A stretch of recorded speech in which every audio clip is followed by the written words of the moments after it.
Now, as you know, our own Sharry Markson, both here and in The Australian, has been leading the way globally on probing the origins of COVID-19 in Wuhan, China, late in 2019. Her book on the topic is out in September, and she shared some of the new information over the weekend, again pointing to work within the Wuhan Institute of Virology and research linked to China's People's Liberation Army.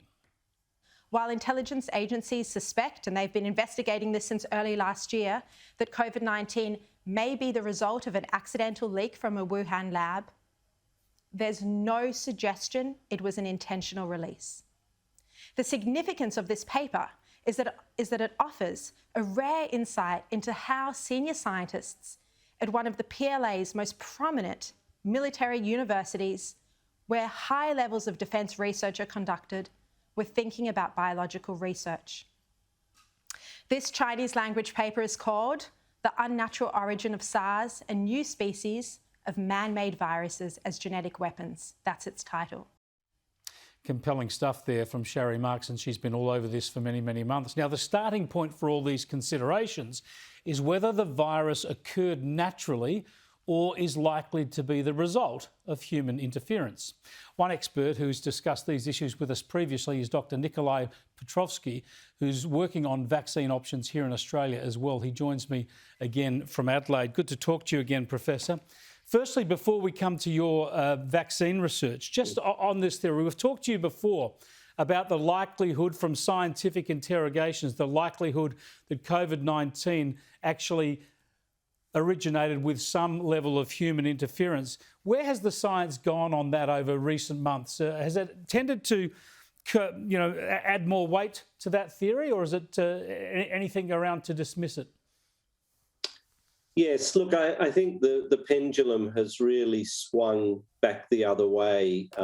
Early on during this pandemic, our research clearly showed there were a lot of unusual features about this virus, that it was exquisitely human adapted from day one, that, puzzled us enormously and raised questions how this virus came about. And at the time, really, the scientific establishment around the world didn't want to hear anything other than that this must have been a natural animal transmission. I think over the last 12 months, as I say, the pendulum has swung.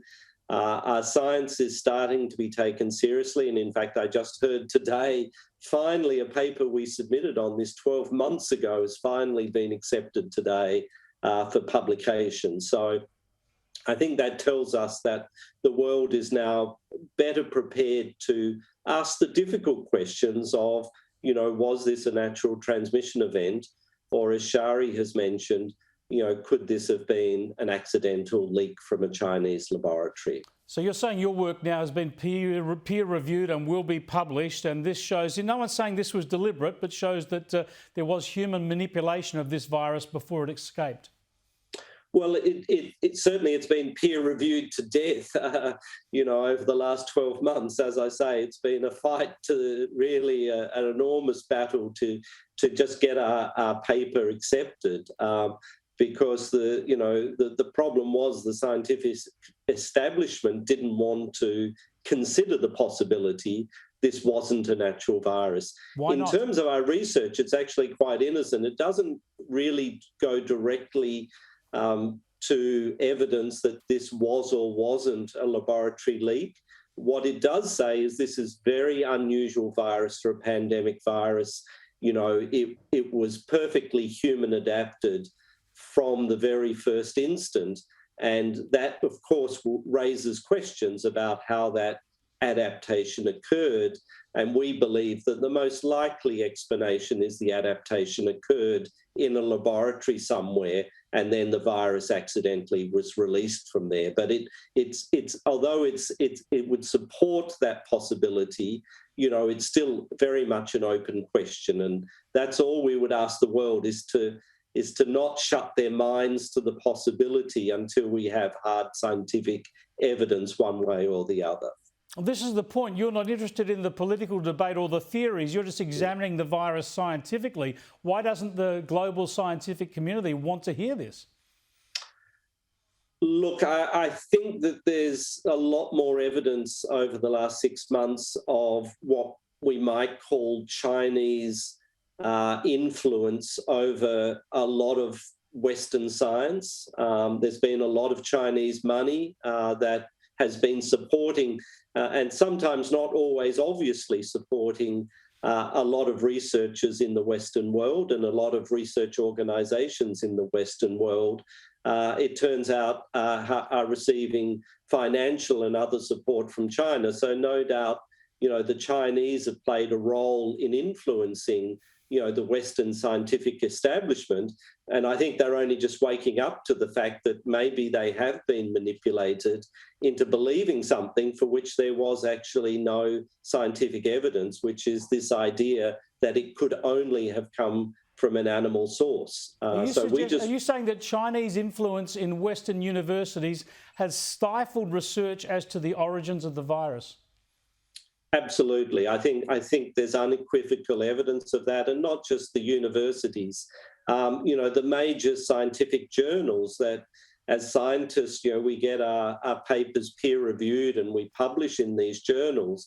There is clearly enormous Chinese influence now over those leading journals, such that they were only publishing papers that supported the Chinese narrative that this was a naturally transmitted virus. And as I say, with our own paper, it's taken 12 months to finally get that paper on the verge of acceptance. So I think, yes, there is a large Chinese influence over Western science. That is just extraordinary, Professor, just an extraordinary situation. Thanks for sharing that with us. We are going over time, but just briefly, you're still working on a vaccine option that you say would be better than some of the vaccines around at the moment. Why aren't you getting sufficient federal support? Look, our vaccine, which we call COVAX-19, has a number of key features. One is it's a protein-based vaccine, so it doesn't involve viruses, so it should be very safe. We've just recently shown that it protects against virus transmission. So it doesn't just protect the person who's being vaccinated, but potentially the other people around them. And that's something we think is quite novel. And thirdly, we've now developed it so it protects against the various new virus variants. So we think on all three grounds, that makes it a very strong contender as a vaccine for widespread use.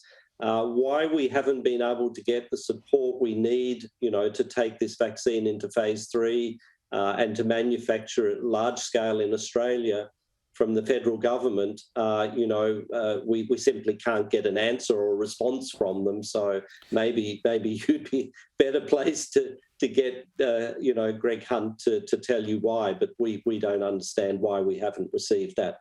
We will indeed, Professor. We will endeavour to get that answer. Given the amount of money we're likely to see thrown around in the budget tomorrow, it's hard to find out why this wouldn't be a priority. Thanks so much for joining us. It's a real pleasure. That's Professor Nikolai Petrovsky, who heads up endocrinology at the Flinders University in South Australia. Just extraordinary information. Now, you've heard him on this program over many months say that there's evidence to show that this virus had been manipulated by humans. And he's talked there about the difficulty getting that peer-reviewed research published and the pressure within universities and other scientific organisations around the world that comes from China. Extraordinary information there from Professor Petrovsky. We'll hear more about that, no doubt. Let's go back to